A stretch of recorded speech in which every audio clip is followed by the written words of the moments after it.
উজানির পীর সাহেব, সারসিনার পীর সাহেব, ধামতির পীর সাহেব, ফুরফুরার পীর সাহেব, ও আল্লাহর বান্দা, আমি আপনাকে এক গ্লাস পরিমাণ পানি পান করাইয়াছিলাম, অথবা একটা ডাবের পানি খাওয়াইয়াছিলাম, অথবা পান করার মতো বস্তু দুধ অথবা শরাব আপনাকে পান করাইছিলাম। আজকে দেখেন গো, কর্মের কারণে আমি জাহান্নামীদের অন্তর্ভুক্ত হয়ে গেছি।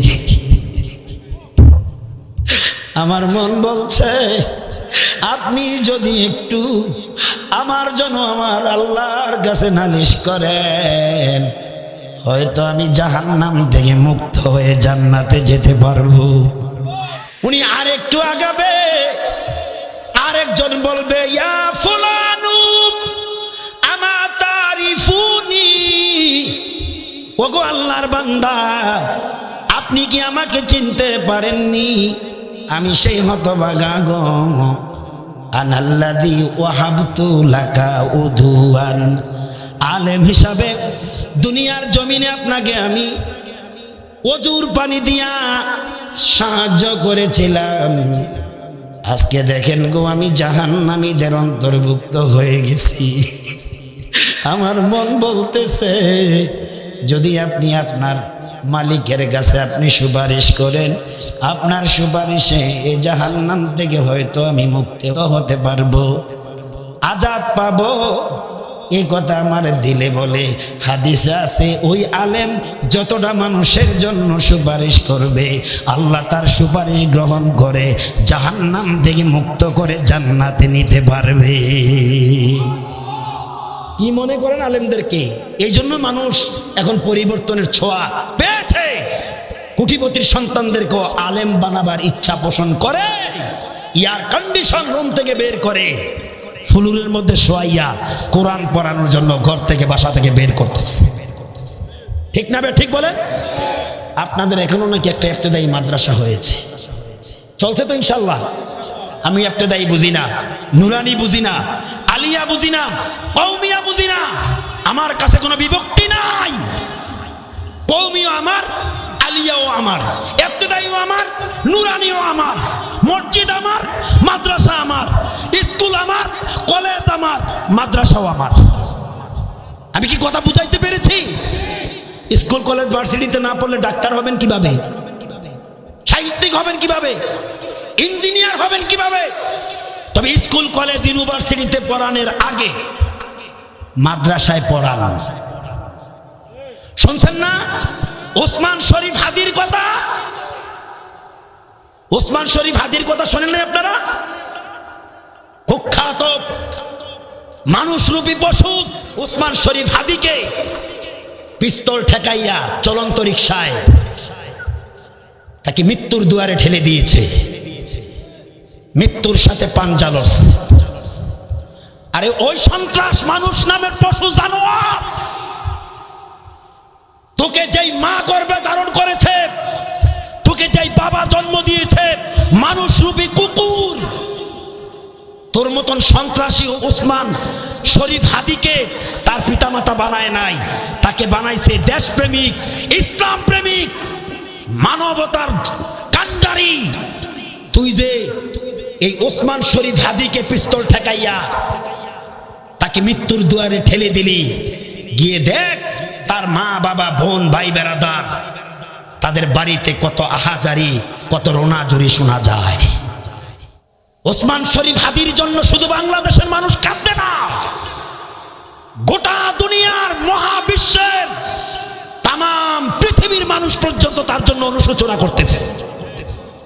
তোর জন্য তো একটা কুকুর আফসোস করে না।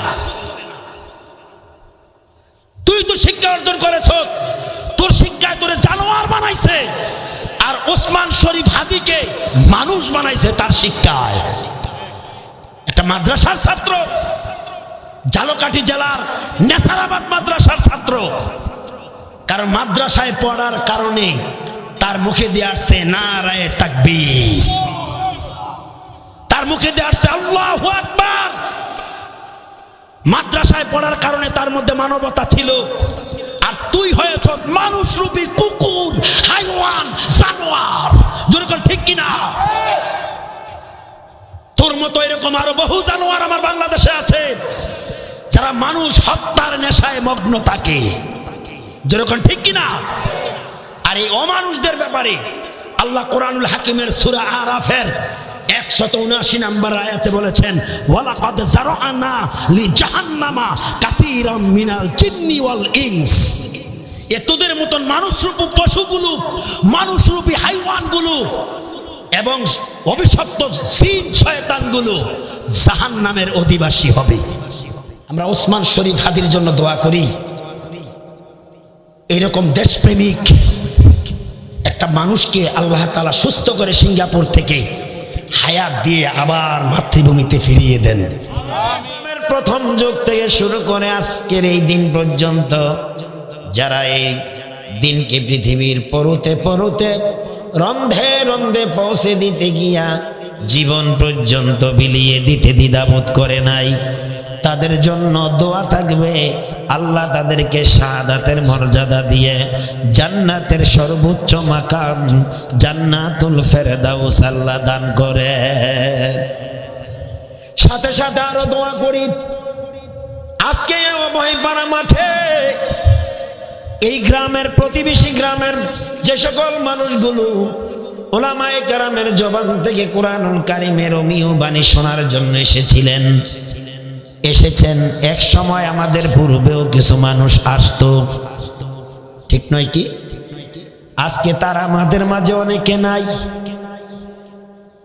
হয়তো গত বছর যারা ছিল এর মধ্যে দুই একজন চলে গেছে, এমন এক দেশে গেছে যেই দেশে মানুষ গেলে আর জীবনে আসে না।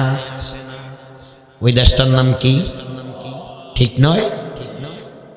তাদের জন্য একটু দোয়া করি, পাশাপাশি তামাম দুনিয়ার সমস্ত মুমিন মুমিনাত, মুসলিমিন মুসলিমাত তাদের জন্য দোয়া করি। পাশাপাশি আমাদের মা বাবা যারা আমাদেরকে এতিম করে দুনিয়া থেকে চলে গেল তাদের জন্য একটু দোয়া দরকার আছে না নাই? রব্বানা গফিরলি ওয়ালি ওয়ালিদাইয়া ওয়ালিল মুমিনিন।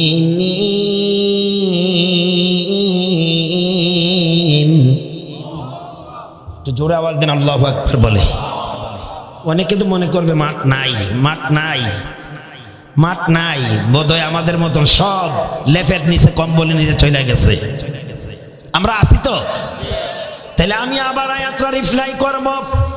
তেলাওয়াতকৃত আয়াত যেখানে ওয়াকফ হবে শেষ হবে, আপনাদের কাছে আমার ইমানের দাবি, যার যতটুকু শক্তি আছে আল্লাহু আকবার ধ্বনি দিয়ে আমরা তাদেরকে এই মেসেজটুকু দিয়ে দেই, আমরা তোমাদের মতো রাস্তাঘাটে বাড়ি ঘরে লেফের তলে কম্বলের তলে না, আমরা কোরআনের মজলিসে, আমরা জান্নাতের বাগানে আসি।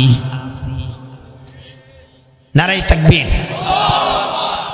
মাশাআল্লাহ, আরেকটু জোরে নারায়ে তাকবীর। আসি তো আমরা ইনশাআল্লাহ, শেষ পর্যন্ত ইনশাআল্লাহ।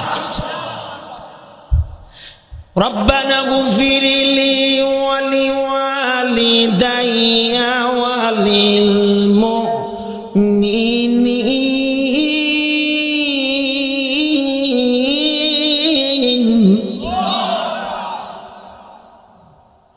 ওয়ালিল মুমিনিনা ইয়াউমা ইয়াকুমুল হিসাব।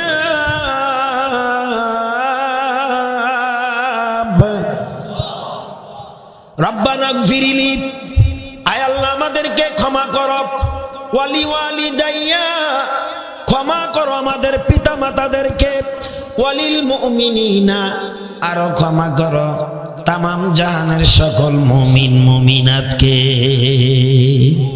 কাউকে বাদ দিলাম না, সবাইকে সম্পৃক্ত করে দোয়া করা উচিত। পাশাপাশি আমাদের হিসাব সেদিন সহজ করে দিও, যেদিন তোমার দয়া অনুগ্রহ কল্যাণ ছাড়া আমাদের কোনো পথ উন্মুক্ত থাকবে না, সে হাসরের দিন আমাদের হিসাব তুমি সহজ করে দাও। এ মুরব্বি, কষ্ট হচ্ছে? রাত্র তো 10টা এখনো বাজে না, দূরে কোন ঠিক কিনা? আরো দোয়া করি, রব্বানা আতিনা ফিদ দুনিয়া হাসানাতাও ওয়া ফিল আখিরাতি হাসানা ওয়া কিনা আযাবান নার। আরো বেশি বেশি দোয়া করবেন, সব সময় করবেন। আয় আমাদের রব, দুনিয়া এবং পরকালের কল্যাণ আমাদেরকে দান করুন, আমিন বলেন। ওয়া কিনা আযাবান নার, আপনার জাহান্নামের আগুন থেকে আমাদেরকে বাঁচান। এই দোয়াগুলো কে শিখাইছেন? বসেন না একটু। কত রাত কতভাবে কাটাইলেন, হসপিটালে কাটাইছেন, নিজের সাংসারিক কাজে লাগাইছেন, কতজনে কত খেলাধুলায় কাটাইছেন। আজকে একটা রাতের কিছু সময় কি আল্লাহর কোরআনের জন্য আমরা দিতে পারবো না? যদি না দিতে পারি, আপনি বিশুদ্ধ মানুষ হতে পারেন নাই। জোরে কোন ঠিক কিনা? প্রিয় বন্ধুগণ, কোরআনুল কারীমের 114টি সূরার মধ্য থেকে একটি সূরা, সূরাটির নাম সূরাতুল হুজুরাত। কোরআনের 49 নম্বরের সূরা, 26 পারার মধ্যে সূরাটি বিদ্যমান রয়েছে। অত্র সূরাটির একটি পূর্ণাঙ্গ আয়াত আর একটা আয়াতের অংশ আমি গুনাহগার তেলাওয়াত করেছি। তেলাওয়াতকৃত আয়াতকে আবর্তন করে যদি সম্ভব হয় আল্লাহ আমাকে দ্বারা দিনের খেদমতের জন্য তার পয়গম্বরের কিছু হাদিস রেফারেন্স দেওয়ার এলেম বা আমল আল্লাহু আকবার হিকমত দান করে, এর উপর কিছু কথা বলবো যাতে আমাদের আত্মার খোরাক হয়, দিলের খোরাক হয়। যে কথাগুলো আমল করলে আমরা একটা সুন্দর শুদ্ধ বিশুদ্ধ পথে চলতে পারবো, যেই পথে আমাদেরকে জান্নাতে পৌঁছাইয়া দিবে। ঠিক নয় কি? তেলাওয়াতকৃত আয়াতটুকুন আপনাদের মাঝে আবার পুনরায় তেলাওয়াতের মাধ্যমে আলোচনা শুরু করব। আল্লাহ রাব্বুল আলামিন বলেন, ইয়া আইয়ুহাল্লাযীনা আমানু লা তুকদ্দিমু বাইনা ইয়াদাইল্লাহি ওয়া রাসূলি ওয়াত্তাকুল্লাহ ইন্নাল্লাহা সামিউন আলীম।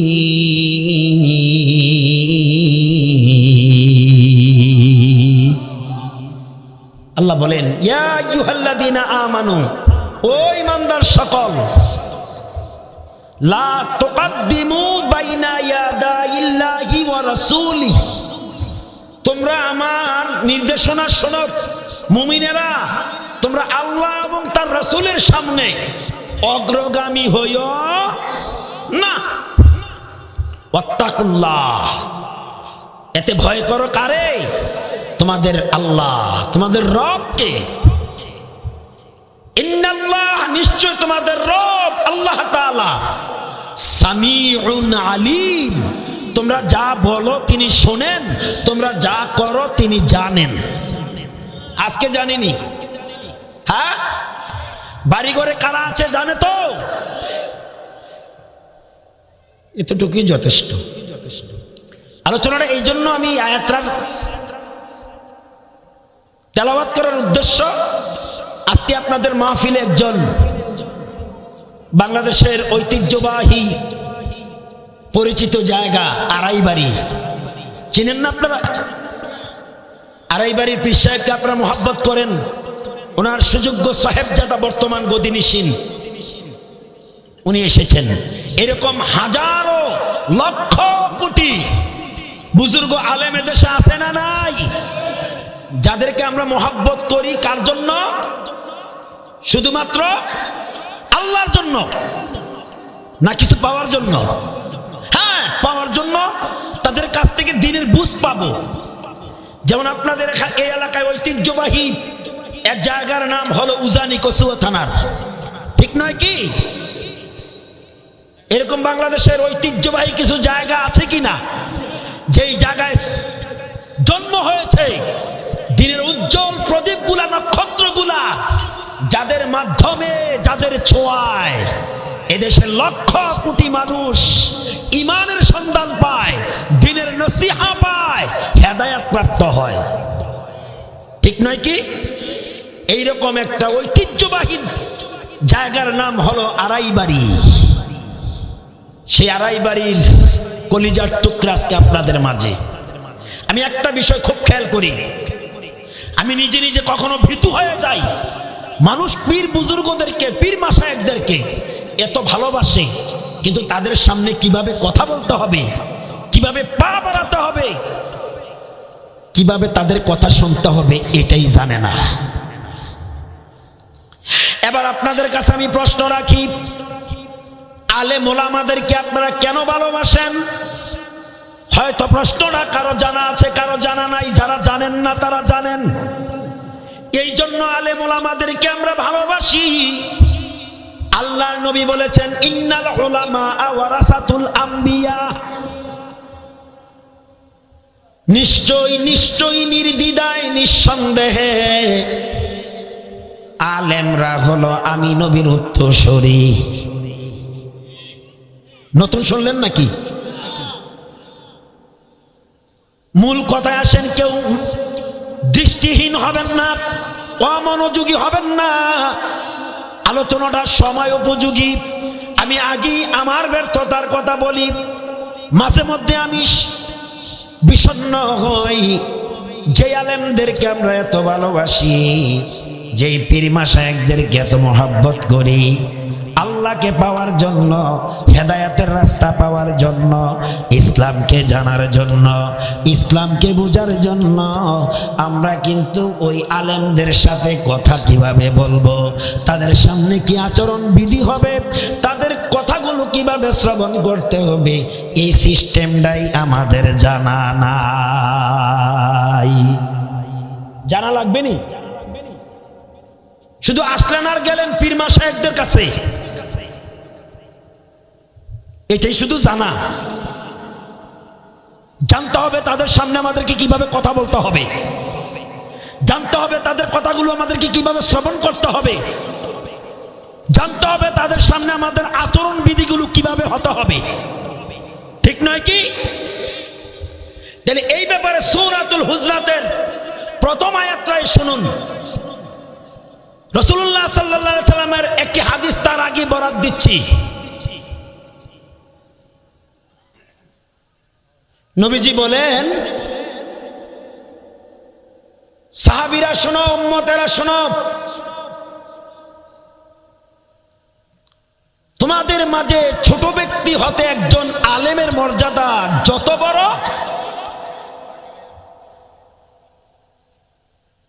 তোমাদের মাঝে ছোট ব্যক্তি হতে আমি রাসূলের মর্যাদা যত বড়, বেইলম আওয়ামদের সামনে আমার উম্মতের একজন রাহবার, একজন আলেমের মর্যাদা তত বড়। আমি আবার বলছি, সাহাবীরা শোনো, তোমাদের মাঝে ছোট ব্যক্তি হতে আমি রাসূলের মর্যাদা যত বেশি, আমার উম্মতের সাধারণ আওয়ামদের মধ্যে একজন আলেমের মর্যাদা তত বেশি। এবার আল্লাহর রাসূলের হাদিসের পাশাপাশি তেলাওয়াতকৃত আয়াতের ব্যাখ্যা শুনুন। নবীজির সাহাবীদেরকে, ঈমানদারদেরকে এই মর্মে আল্লাহ নীতিমালা নির্দেশনা দিলেন, ও সাহাবীরা, ঈমানদারেরা, মুমিনেরা, লা তুকদ্দিমু বাইনা ইয়াদাইল্লাহি ওয়া রাসূলিহি, খবরদার, সাবধান, আমার নবীর সামনে এবং তোমাদের রবের সামনে, আল্লাহ এবং তার রাসূলের সামনে তোমরা অগ্রগামী হইও না, তোমরা মাতাব্বরি করিও না।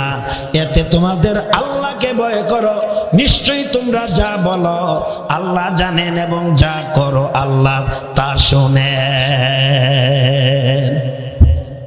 এই আয়াতটুকু এবং তারপর আরেকটি আয়াত, ইয়া আইয়ুহাল্লাযীনা আমানু লা তারফাউ আসওয়াতাকুম ফাওকা সাউতিন নাবিয়্য। আল্লাহ তাআলা বলেন, ও ঈমানদারেরা, মুমিনেরা, কালিমার স্বীকৃতি প্রদানকারীরা, সাবধান, খবরদার, আমার পয়গম্বরের সামনে তোমাদের কণ্ঠ যেন উঁচু না হয়, তোমাদের কথার আওয়াজ যেন উঁচু না হয়। এভাবে তোমরা আমার নবীর সামনে কথা বলিও না যেমন আমার পয়গম্বরের কণ্ঠের উপর দিয়া তোমাদের কণ্ঠের আওয়াজ না হয়। লা তারফাউ আসওয়াতাকুম ফাওকা সাউতিন নাবিয়্যি ওয়া লা তাজহারু লাহু বিল কওলি কাজহারি বাযিকুম লিবাস। এমনকি তোমরা আমার পয়গম্বরের সামনে এমন বাক্য আলাপ করিও না, আলাপচারিতাও করিও না, কথাবার্তাও বলিও না যেমন তোমরা একজন আরেকজনের সাথে সাক্ষাৎ হলে কি করো, কথাবার্তা বলে থাকো। এরকম কথাবার্তাও আমার নবীর সামনে তোমরা কি করিও না, বলিও না। আপনারা যেহেতু পীর মাশায়েখকে ভালোবাসেন, আমি দীর্ঘদিন এই বিষয়টা খেয়াল করে আপনাদের সামনে বিষয়টা একটু পেশ করতে চাচ্ছি, মনের আবেগটা খুলে বলতে চাচ্ছি। এই নির্দেশনা জারি করার পরে আল্লাহ বলেন, যদি এই নীতিমালা প্রণয়ন করার পরও তোমরা আমার রাসূলের সামনে কথা বলতে গিয়া তোমাদের কণ্ঠের আওয়াজ পয়গম্বরের কণ্ঠের উপরে হয় এবং তোমরা একজন আরেকজন যেভাবে একজনের সাথে আরেকজন কথা বলো, এই কথা ধারাও যদি আমার রাসূলের সামনে বলতে থাকো, তাহলে আনতাহবাতা আমালুকুম ওয়া আনতুম লা তাশউরুন, যাবা তোমরা লাভের জন্য, হয়ে যাবা ধ্বংস।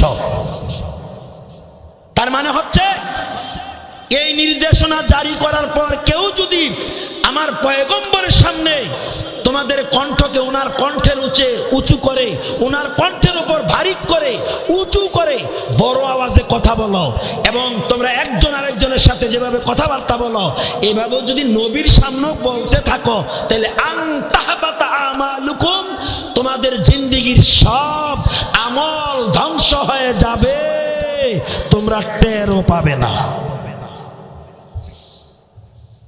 ঈমানদারেরা, আমার রাসূলের সামনে তোমাদের কণ্ঠকে রাসূলের কণ্ঠের উপরে বারিক করিও না, উঁচু করিও না, বড় বড় আওয়াজ দিয়ে কথা বলিও না। এবং তোমরা একজন আরেকজনের সাথে যেভাবে কথাবার্তা বলো, এইরকম কথাবার্তা আমার পয়গম্বরের সামনে বলিও না। যদি বলো তাহলে আনতাহবাতা আমালুকুম, তোমাদের অজান্তে তোমাদের জিন্দেগীর সব আমল নিঃশেষ হয়ে যাবে, তোমরা টেরও পাবে না। সূরা হুজরাতের 1 নাম্বার এবং 2 নাম্বারের আয়াত। এবার আসুন, এই আয়াত দুটা কোন প্রসঙ্গে নাজিল হলো? মুসলমান, জিন্দেগি তো চলে গেছে, কিছুই শিখলাম না, কিছুই শিখি নাই। মসজিদে যাই, মসজিদে বসবো কিভাবে জানি না, পিতামাতার সামনে কিভাবে কথা বলতে হবে এটাও জানি না, উস্তাদদের সামনে কিভাবে কথাবার্তা বলতে হবে এটাও শিখলাম না। ঠিক নয় কি? পীর মাশায়েখদের কাছে যাই, কিন্তু তাদের সামনে কিভাবে চলতে হবে এটাও আমাদের জানার জন্য বলছি। এই দুটি আয়াত আসবাবুন নুজুলিল আয়া, কখন কোন প্রেক্ষাপটে কোন পরিস্থিতিতে নাজিল হয়েছে বিষয়টা একটু ক্লিয়ার করলে আলোচনার দিকে বেশি অনুপ্রাণিত হবেন। মদিনায় একটি গোত্র ছিল বনি তমিম। বনি তমিম গোত্রের কিছু অশ্বারোহী আল্লাহর নবীর কাছে আসলেন। তাদেরকে পরিচালনার জন্য একজন সর্দার, একজন মাতবর, আমরা মেম্বার নির্বাচিত করি না, মেম্বার, চেয়ারম্যান, কাউন্সিলর, এমপি, মন্ত্রী ইত্যাদি, তাদেরকে পরিচালনার জন্য একজন আমির বা সর্দার নিয়োগ করবে। এই জন্য রসুলের শানে আসলেন তারা। রসুলের কাছে এসে একজন সর্দার নির্বাচিতের সিদ্ধান্ত নেওয়ার জন্য রসুলের শরণাপন্ন হলেন। তো ওই মজলিসে ছিল হযরত আবু বকর, ওমর, আরো বিশিষ্টজন সাহাবীরা। হযরত আবু বকর রাদিয়াল্লাহু তাআলা সর্দার হিসাবে একজন লোকের নাম প্রস্তাব করলেন, পাশাপাশি হযরত ওমর রাদিয়াল্লাহু তাআলা আরেকজনের নাম প্রস্তাব করলেন। কি ভোট কি আপনারা একজনরে দেন না যতজন ক্যান্ডিডেট থাকে ততজনকে দেন? একজনকে দেন। ভোট কাকে বলা হয়? সমর্থন কি? সমর্থনকে না। তো হযরত আবু বকর একজনের নাম বললেন রাদিয়াল্লাহু তাআলা আনহু, ওমর আরেকজনের নাম বললেন। হযরত আবু বকর বললেন, ওমর, যে জায়গায় আমি একজনের নাম প্রস্তাব করলাম, আপনি তো পারতেন ওই লোকটাকে আপনিও সাপোর্ট দিতে। হযরত ওমর বললেন, এটা আমার এখতিয়ার, আমিও একজনকে প্রস্তাব করছি, আল্লাহ রাসূল যাকে সমর্থন দেন তিনি সর্দার হবেন। সুবহানাল্লাহ বলেন। কিন্তু আবু বকর ওমর এই দুইজনের মধ্যে একটু কথোপকথন হলো, কথাবার্তা হলো। সাথে সাথে আল্লাহ আয়াত নাজিল করছে, আবু বকর, ওমর, সাহাবীরা, ঈমানদাররা সাবধান, লা তারফাউ আসওয়াতাকুম ফাওকা সাউতিন নবিয়্যি, আমার নবীর সামনে তোমাদের কণ্ঠ যেন নবীর কণ্ঠের উপরে উঁচু না হয়। সুবহানাল্লাহ বলতেন না?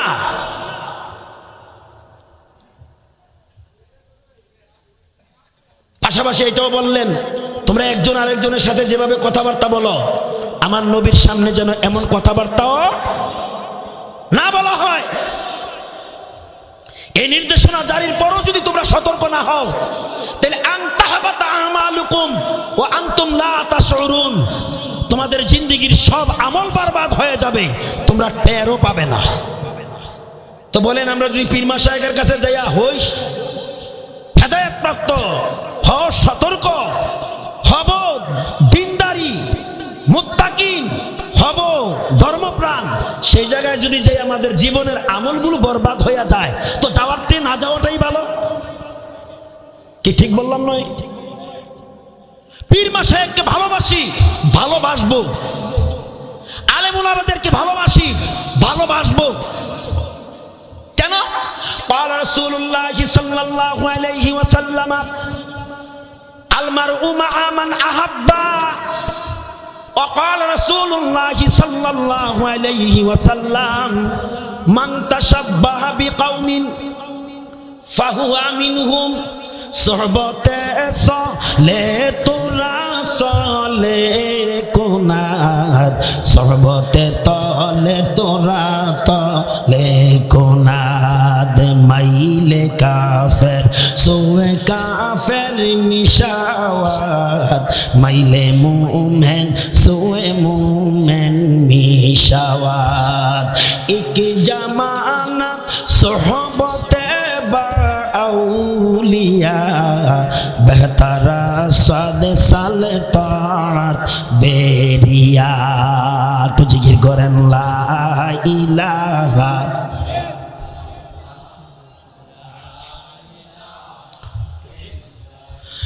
জোরে লা ইলাহা, মুহাব্বতে লা ইলাহা।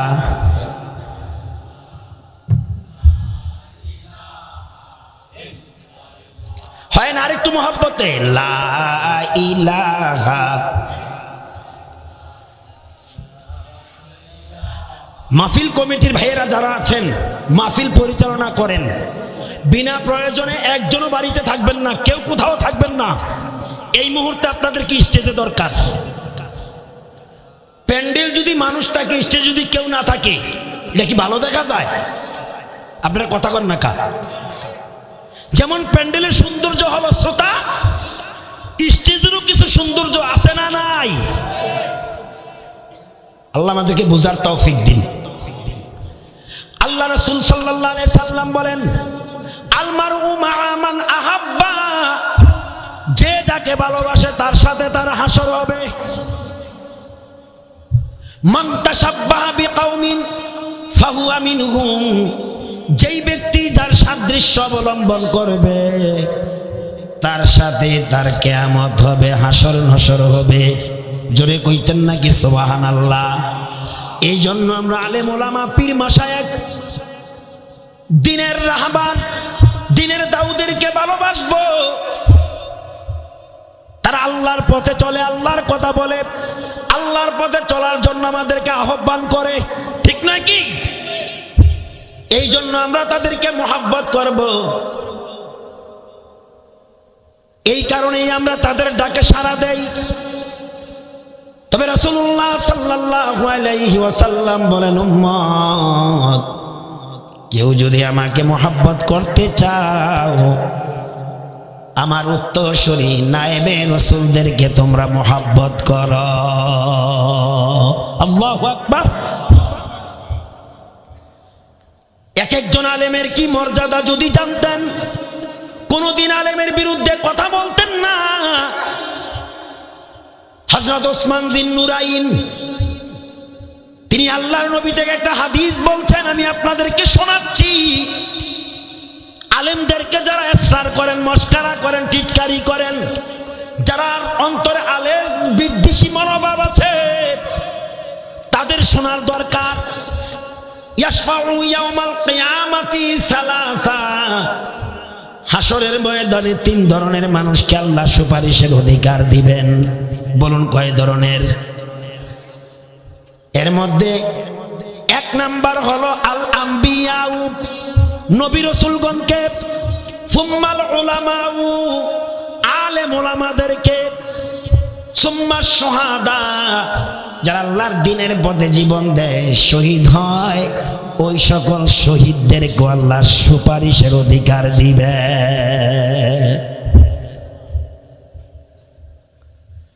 বরং হাদিসে আসছে, শহীদদের চেয়ে, শহীদের রক্তের চেয়ে আলেমের কলমের কালি ওজন আরো বেশি হবে। একটু জোরে কোন সুবহানাল্লাহ। এই হাদিসটাকে তাহকিক করতে গিয়ে মোল্লা আলী কারি রহমতুল্লাহ আলাই বলেন, মোল্লা আলী কারি বলেন, ও দুনিয়ার মানুষ, হাদিসে সুম্মা শব্দটাকে আতফ করার দ্বারা এদিকে ইঙ্গিত করা হয়েছে শহীদদের যে আলেমের মর্যাদা হাসরের ময়দানে বেশি হবে। এই প্রসঙ্গে আরেকটা হাদিসের বরাত দেয়া হচ্ছে, ইউজানু ইয়াউমাল কিয়ামাতি মিদাদুল উলামাই ওয়া দামুশ শুহাদা ফায়ারজিহু মিদাদুল উলামাই আলা দামি শুহাদা। জোরে কোন মারহাবা। কি মনে করেন আলেমদেরকে? কি মনে করেছেন মানুষ এইভাবে পোলাপান মাদ্রাসায় পড়ায়? আজ থেকে কয়েক বছর আগে দেখতাম ছেলে মেয়েদেরকে, বড় বড় ফ্যামিলির হাই স্ট্যান্ডার্ডের পরিবারের পোলাপানদেরকে মাদ্রাসায় পড়াইতো না, স্কুল কলেজ ভার্সিটিতে পড়াইতো, ডক্টর বানাইতো, কবি বানাইতো, সাহিত্যিক বানাইতো, লেকচারার বানাইতো। কিন্তু কালের আবর্তনে আজকে গিয়া দেখেন হাই স্ট্যান্ডার্ডের ফ্যামিলির পোলাপান ছেলেবেলে মাদ্রাসায় পড়ায়। আপনারা চুপ করে বসে রইলেন, আপনারা বোধহয় জানেন না। চারদিকে যান, খবর লন। আগে পড়াতো গরিব পরিবারের পোলাপান ছেলে মেয়ে, এখন ধনীদের সন্তানদেরকে মাদ্রাসায় কোরআন হাদিসের শিক্ষা দিচ্ছেন। কারণ মানুষ পরিবর্তনের ছোঁয়া পাচ্ছে, মানুষের মধ্যে পরিবর্তনের ছোঁয়া লেগে গেছে। কিছু মানুষ এখনো আছে, তারা যদিও দুনিয়া করে কিন্তু পরকালের চিন্তা তারা লালন করে। ওইদিকে তার দিকে তাকাচ্ছেন আপনারা, বুঝতেছি না আমি কি কঠিন কথা বলতেছি? আপনারা তো জানেন আপনাদের মতো কতগুলো মানুষ বাড়ি ঘরে আছে, ইচ্ছা করলে তো আপনারাও বাড়ি ঘরে থাকতে পারতেন না? সুতরাং মানুষ পরিবর্তনশীল। ইচ্ছা করলে মানুষ সংশোধন হয়, আবার ইচ্ছা করলে মানুষ বেহায়াও হয়ে যায়, বেলজ্জাও হয়ে যায়। ইচ্ছা করলে মানুষ দিনদার হয়, আবার ইচ্ছা করলে বেদিনও হয়। ইচ্ছা করলে মানুষ নামাজি হয়, আবার ইচ্ছা করলে বেনমাজিও হতে পারে। যেমন আপনারা ইচ্ছা পোষণ করেছেন কোরআন শুনতে, আসার চেষ্টা করেছেন, ক্ষমতা দিয়েছেন কে? এজন্য বলছি, আজ থেকে কয়েক বছর আগে দেখতাম গরিবের ছেলে মেয়ে মাদ্রাসায় পড়াতো, আলেম বানাতো। আজকে কালের আবর্তনে কোটিপতিদের সন্তানেরাও মাদ্রাসায় পড়া, কারণ তাদের মধ্যে দিনের ছোঁয়া লেগে গেছে।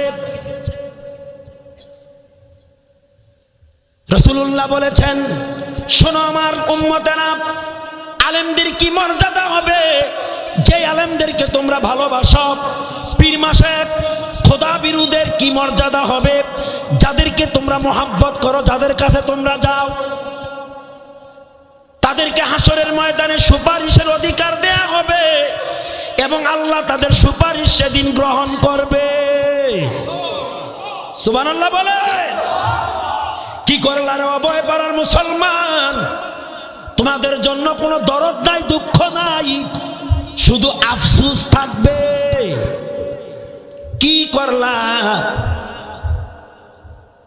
হাদিসের তাহকিক করতে গিয়া মোল্লা আলী কারি রহমতুল্লাহ আলাইহি, ইউজানু ইয়াউমাল কিয়ামাতি মিদাদুল উলামাই ওয়া দামিশ শুহাদা ফায়ারজিহু মিদাদুল উলামাই আলা দামিশ শুহাদা। ওই হাসরের ময়দানে শহীদদের রক্ত আর আলেমদের এলেম অর্জন করা কলমের কালি দুইটা দুই পাল্লায় তুলে ওজন দিবে।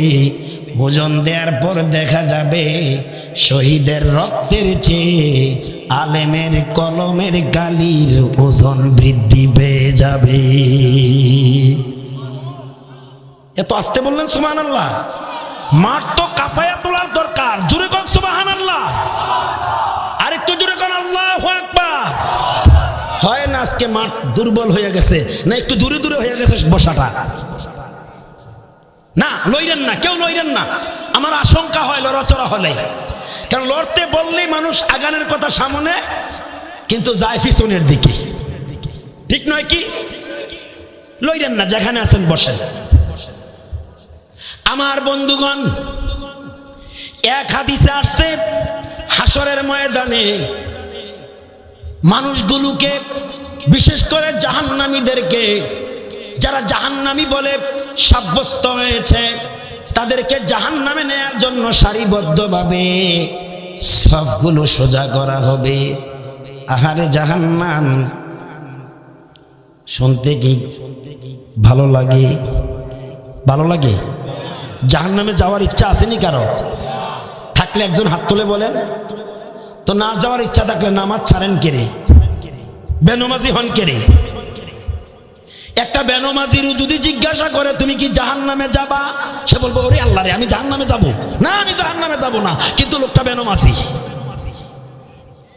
কারণ জাহান্নাম বড় খারাপ জায়গা। বলেন বলেন, জাহান্নাম বড় ভালো জায়গা? জোরে কর না, খারাপ জায়গা। এই জাহান্নাম, এই জাহান্নামী যারা হবে আল্লাহর বিচার ফায়সালায়, তাদেরকে সারিবদ্ধভাবে দাঁড়া করানো হবে।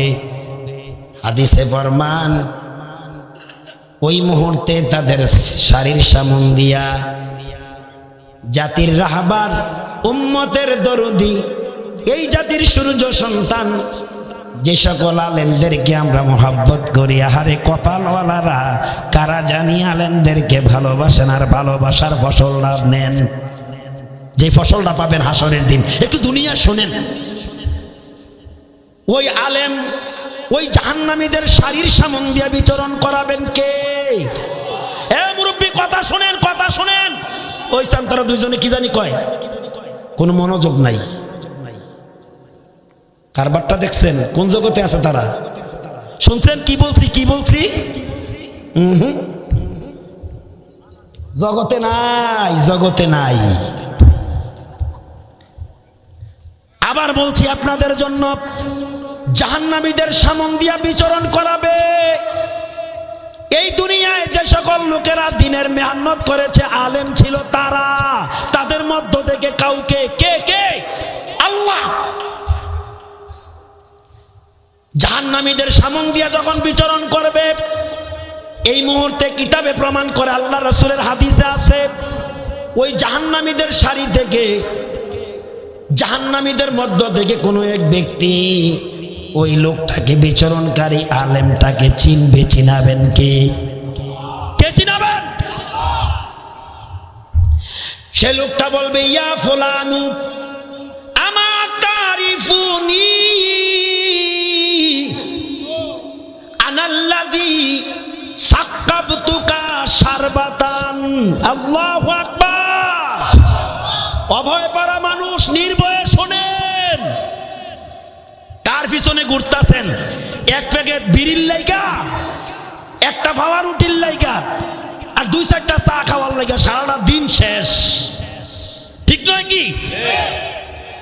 কচুয়ার মানুষ কপাল ভালো আপনাদের, ভাগ্য খুলে গেছে আপনাদের, নসিব খুলে গেছে। যদি আপনারা বুঝতে পারেন, যদি আপনারা বুঝেন। আমি বলে গেলাম ওই আলেমটাকে দেখে জাহান্নামীদের মধ্য থেকে একজন বলবে, ইয়া ফুলানু আমা তারিফুনি, হে আল্লাহর বান্দা আপনি কি আমাকে চিনতে পারেননি? তার মানে হলো ওই জাহান্নামী লোকটাকে চিনেছে।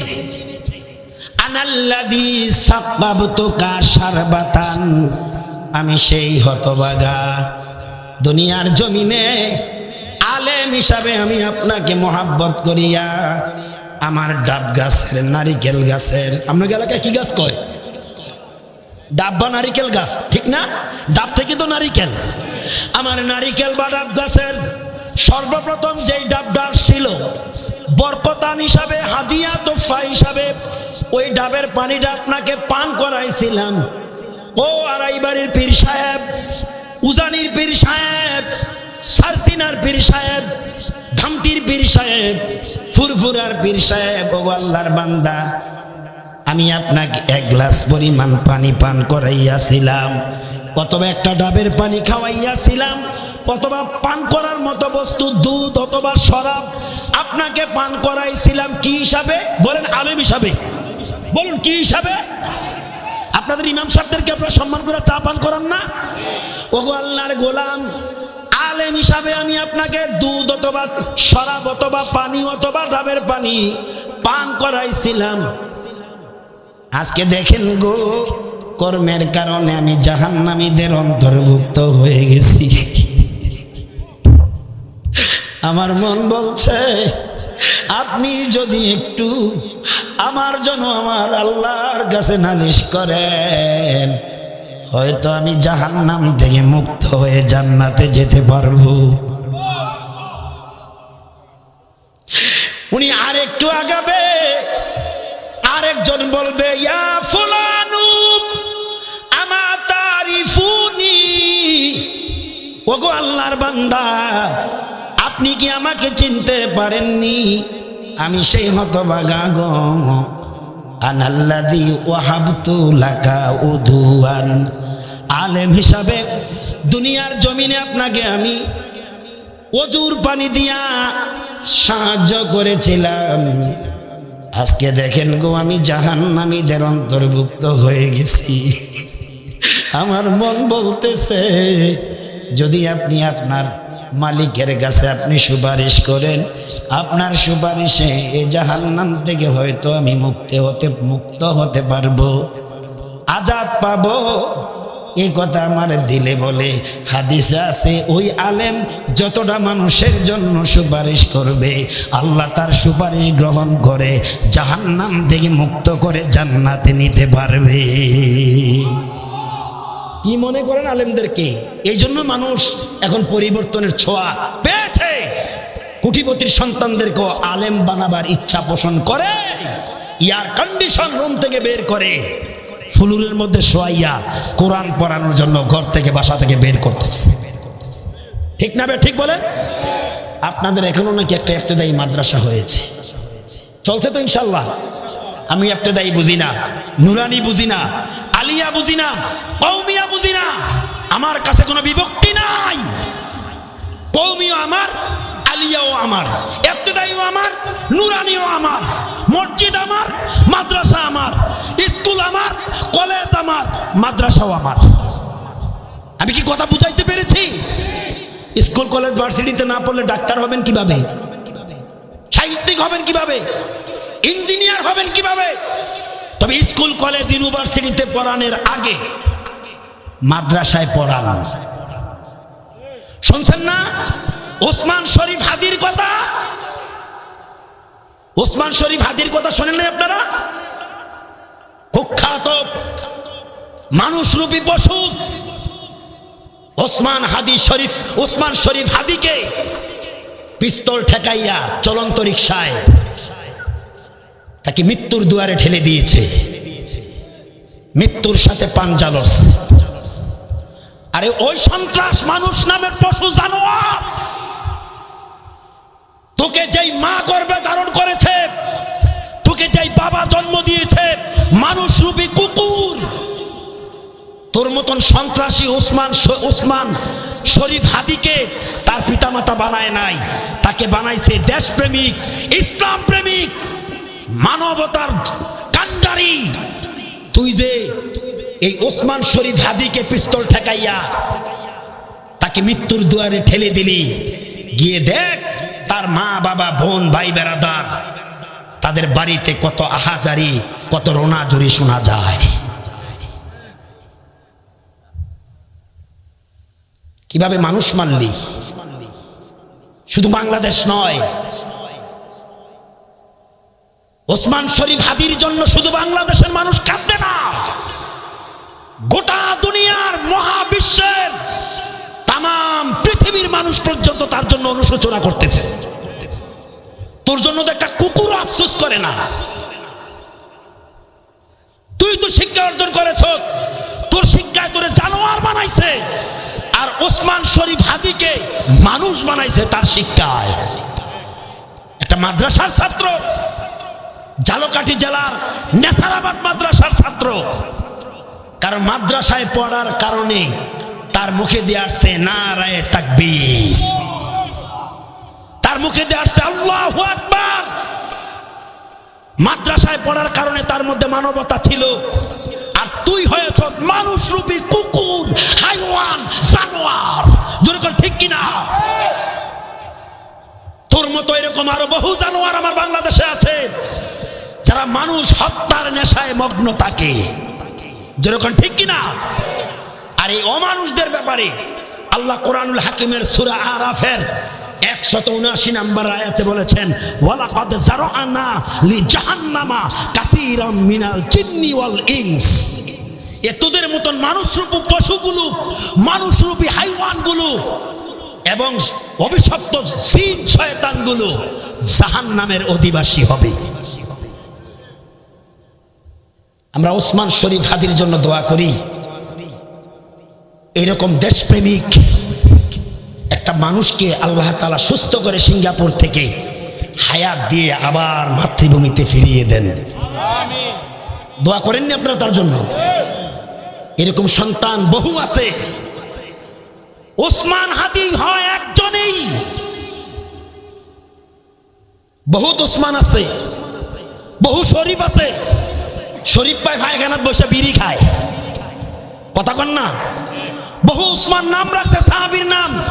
ওসমানে মসজিদের পাশে দেওয়া যায় না, আছে না? নাই। কিন্তু জিন্নুরাইন হযরতে ওসমান ইবনে আফফান, তিনি একজনই ছিলেন ইসলামের তৃতীয় খলিফা। কথা কয় না কা? রাসূলুল্লাহর দরবারে এদের মতো সাহাবীরা বসা। আমি আপনাদের মনের কথাটাই বলতেছি, বুঝতেছেন তো আপনারা? মনে বুঝা লাইছেন?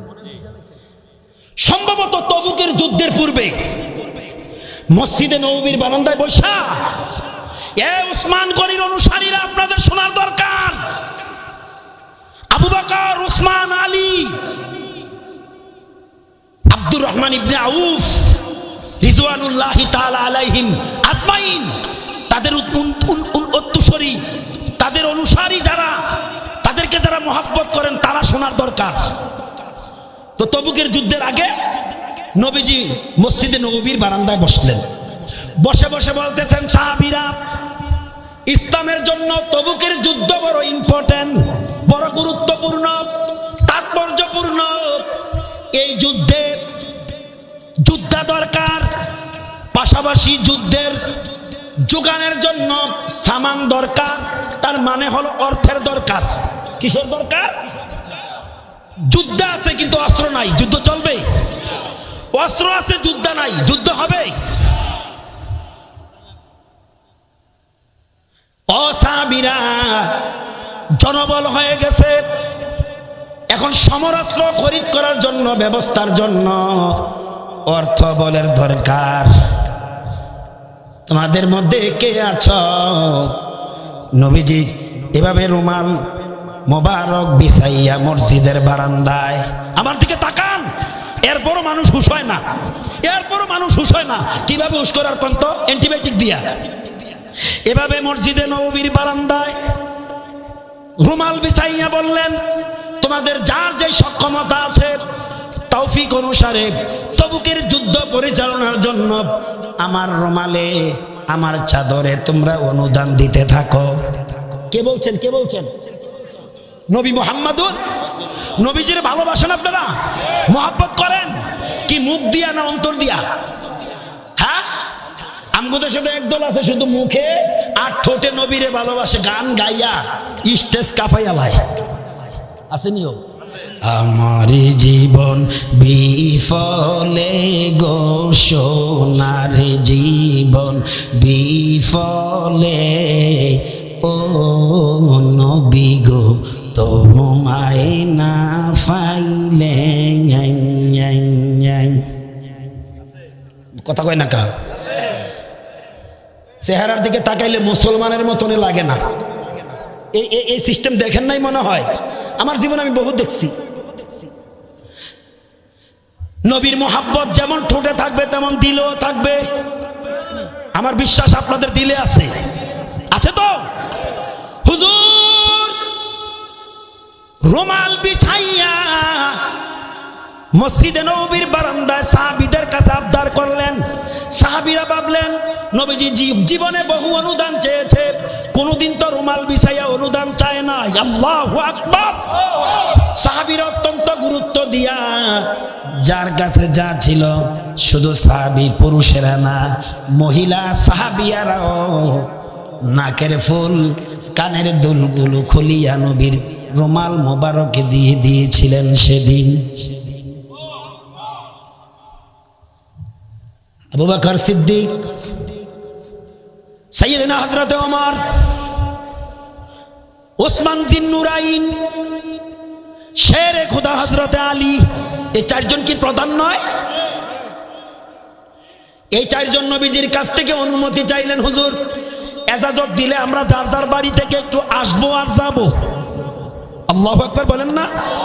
আপনারা তো গেছেন, আসেন নাই। কি কিছু গেছে আর আসছে? দিনের নবীর খেদমতে এজাজত চাইলেন, নবীজি অনুমতি দিলে আবু বকর সিদ্দিক গেলেন বাড়িতে, ওসমান জিন্নুরাইন গেলেন বাড়িতে, ওমর ইবনুল খাত্তাব গেলেন বাড়িতে, আলী রাদিয়াল্লাহু তাআলা কাররামাল্লাহু ওয়াজহু তিনিও গেলেন। যার যার সক্ষমতা অনুসারে বাসা বাড়িতে যা ছিল। আরে নবীজি বহু জীবনে অনুদান চাইছে, রুমাল বিছাইয়া কোনোদিন সাহায্য চায় নাই। কতটুকু গুরুত্ব দিয়েছিল? যার বাসায় যা ছিল এর মধ্য থেকে কিছু কিছু নিয়ে আসছেন। ওসমান জিন্নুরাইন তিনি তো উটের বহরে সাজাইয়া ফেলছেন। আল্লাহু আকবার বলতেন না? কারণ তুলনামূলকভাবে ওসমান গনি তখন ধনী ছিলেন। কি ছিলেন? আবু বকর সিদ্দিকও কম ছিলেন না, তিনিও ধনী ছিলেন। তিনি তো আগেই সব বিলিয়ে দিয়েছেন ইসলামের জন্য। এরপরও তিনি বাসায় যা ছিল সব কিছু গুছাইয়া নবীর দরবারে নিয়ে আসলেন। আয়েশা দেখে সাহাবীদের অনুদানের ধারাবাহিকতা এখনো চলতেছে। আল্লাহু আকবার বলেন। একটা মানুষও মাথা এদিক সেদিক তাকাবেন না। আমি এই ওয়াজটা বাড়ি থেকে নিয়ে আসছি না, পরিস্থিতি আমাকে বলতে বাধ্য করেছে। একদিকে ওসমান জিন্নুরাইন উটের শাড়ি সাজানো, অপরদিকে ওমর ইবনুল খাত্তাব তিনিও সামানা নিয়ে হাজির। আলী রাদিয়াল্লাহু তাআলা তৈয়া নবীজি ওসমান জিন্নুরাইনের অনুদান গ্রহণ করতেছেন। সাইয়েদনা হযরত ওমর তিনার অনুদানও নিচ্ছেন। আলী কাররামাল্লাহু ওয়াজহুর অনুদানগুলো নবীজি গ্রহণ করতেছেন। আরে এই দৃশ্যপাট দেখিয়া আবু বকর সিদ্দিক রাদিয়াল্লাহু তাআলা একটা গাঠুরি নিয়ে নবীর পাশে দাঁড়িয়ে আছে। বুঝার আছে, বুঝার। আল্লাহর নবী ডেকে বলে, আবু বকর আপনি আবার কি আনতে গিয়েছেন? আবু বকর গো, আপনার অনুদানে তো ইসলামের উন্নতি উন্নয়নের দ্বারা অব্যাহত আছে গো আবু বকর। আপনি তো এখন গরিব হয়ে গেছেন, আপনাকে তো আমি অনুদান আনতে বলি নাই। আবু বকর সবাই তো অনুদান দিল, আপনি তো এখন নিজেই গরিব হয়ে গেছেন, আপনি কি এনেছেন? সকল সাহাবীরা বললেন, হুজুর আমাদের কিছু অংশ অনুদান নিয়ে এসেছি, কিছু পরিবার পরিজনের জন্য বাড়িতে রেখে এসেছি।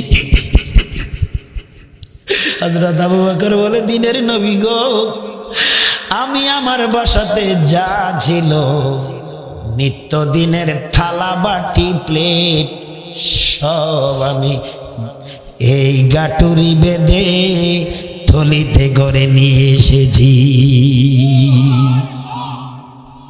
কি মুসলমান হলেন আপনারা? কিসের ইমানদার হলেন? শুনেন আপনাদের পূর্ব ইতিহাস। এই মুহূর্তে জিবরাইল আমিন এসে হাজির হয়ে গেল নবীর সামনে। আল্লাহু আকবার। আগামী দিন করেন জোরে কোন আল্লাহু আকবার। জিবরাইল আমিন এসে বলে, ইয়া রাসূলুল্লাহ, আবু বকর সিদ্দিক রাদিয়াল্লাহু তাআলা থলি গ্রহণ করার আগে ওনার ব্যাগটা একটু চেক করেন। হাকিকত কি? কি হাকিকত এখানে? অবশ্যই হাকিকত আছে। হাকিকতটা প্রকাশ করার জন্য আল্লাহ জিবরাইলকে পাঠাইছে। জিবরাইল আমার বন্ধুকে বলো আবু বকর রাদিয়াল্লাহু তাআলার থলিটা যেন একটু চেক দেয়, একটু যেন তল্লাশি করি। জিবরাইল বললেন, নবীজি থলিটা চেক করলেন, চেক করে দেখে থালা বাটি গ্লাস প্লেটের সাথে একটা প্যাকেটও দেখা যায়। আবু বকর এটা কিসের প্যাকেট? আবু বকর রাদিয়াল্লাহু তাআলা কান্না বিজড়িত কণ্ঠে বললেন, দিনের নবী গো, আমি যখন আমার বাসার ভিতর অনুপ্রবেশ করে আপনাকে কিছু দেওয়ার জন্য, তবুকের যুদ্ধ অংশগ্রহণ করার জন্য কিছুই যখন পেলাম না, তখন আমি নিত্য প্রয়োজনীয় পাত্র, প্লেট, গ্লাস, থালি বাটি, এই সমস্ত বস্তুগুলো আমার ব্যাগের মধ্যে সংগ্রহ করছি। আমার সহধর্মিনী, আমার বিবি আমাকে বের হওয়ার কালে পিছন থেকে অবজেকশন দেয়, স্বামী রে, নিত্য প্রয়োজনীয় সব কিছু আপনি ব্যাগে ঢুকাচ্ছেন, আমি কি জানতে পারি এগুলো কোথায় নিয়ে চলছেন গো স্বামী? আবু বকর আমি আমার বিবিকে বললাম, বিবি রে, দিনের নবী জীবনে বহু অনুদান ইসলামের জন্য কামনা করেছে, কোনদিন তো রুমাল বিছাইয়া দিনের নবী সাহায্য চায় নাই। আজকে আল্লাহ রাসূল রুমাল বিছাইয়া সাহায্য কামনা করছে। রে বিবি, আমি দেখলাম পুরুষ সাহাবীদের পাশাপাশি মহিলা সাহাবিয়ারাও তারা তাদের কানের দুল, নাকের ফুল, নাকের ফুল, কানের দুল, হাতের ব্রেসলেট, পায়ের নুপুর, স্বর্ণ অলংকার সহ পোশাক আদি পর্যন্ত খুলে খুলে ইসলামের জন্য তারা বিলিয়ে দিচ্ছে।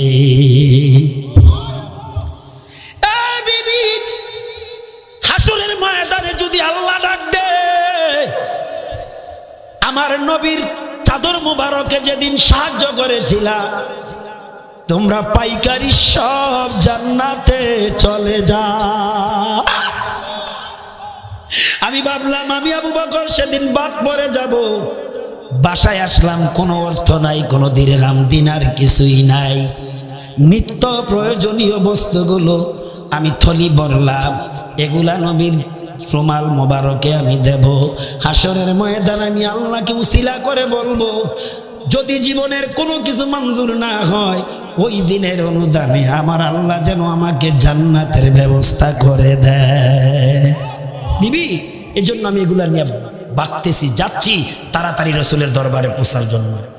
আমার বিবি পিছন থেকে ডাক দিয়ে বলে, স্বামী রে, তুমি বুঝি জান্নাতে যাবা, তোমার সাথে আমাকে নিবা না? দাঁড়াও দাঁড়াও রে আবু বকর, আমি একটু অন্দরমহলে যাব আর বের হব, এই সময়টুকু দিবা। তিনি স্ত্রীকে সুযোগটুকু দিলেন। আবু বকর রাদিয়াল্লাহু তাআলার সহধর্মিনী অর্ধাঙ্গিনী ঘরের ভিতর অনুপ্রবেশ করলেন। নিজের ব্যবহৃত পোশাকটা খুলিয়া একটা প্যাকেটের ভিতর দিয়া খেজুর পাতার বাটি দিয়া নিজের শরীরকে আবরণ দিয়ে ডেকে বলে, আবু বকর রে, আমি হতভাগিনী, ইসলামের জন্য কিছুই দিতে পারি না, দিনের নবীর কাছে আমার সালাম দিও, আর বলে দিও রে আবু বকর, আমার সহধর্মিনী আপনাকে সালাম জানিয়েছে, আর এই প্যাকেটটুকু হাদিয়া হিসাবে দান করেছে। আবু বকর বলে, ইয়া রাসূলুল্লাহ, এই প্যাকেটের ভিতরে আর অন্য কিছু নয়, আমার বিবি ইসলামের জন্য দেওয়া তার ব্যবহৃত কাপড়টা। এরা এইভাবে মানুষ হয়েছে, শ্রেষ্ঠ মানুষ। ইন্নাল্লাহা আশতারা মিনাল মুমিনিনা আনফুসাহুম ওয়া আমওয়ালাহুম বিআন্না লাহুমুল জান্নাহ। আল্লাহ বলেন, ওই ধরনের মুমিনের জান এবং মাল আমি খরিদ করে নিয়েছি, শুধু শুধু এভাবে না, জান্নাতের বিনিময়ে। যে সকল মুমিনরা জান এবং মাল আমি মালিকের সন্তুষ্টির জন্য দান করবে, আমি আল্লাহ তাদেরকে জান্নাত দিয়ে দেব। বিশ্বাস হলো না আপনাদের? আমি কি মুখে বানায় কথা বললাম? কুরআনুল কারীমের সূরাতুত তাওবা 111 নম্বর আয়াত, ইন্নাল্লাহা আশতারা মিনাল মুমিনিনা আনফুসাহুম ওয়া আমওয়ালাহুম বিআন্না লাহুমুল জান্নাহ। আল্লাহ বলেন, নিশ্চয়ই আমি মুমিনদের কাছ থেকে খরিদ করে নিয়েছি তাদের জান এবং মাল জান্নাতের বিনিময়ে। আমার ভাইয়েরা, আমি আর আপনাদেরকে কষ্ট দিচ্ছি না, এখানে আলোচনা গুছিয়ে ফেলছি।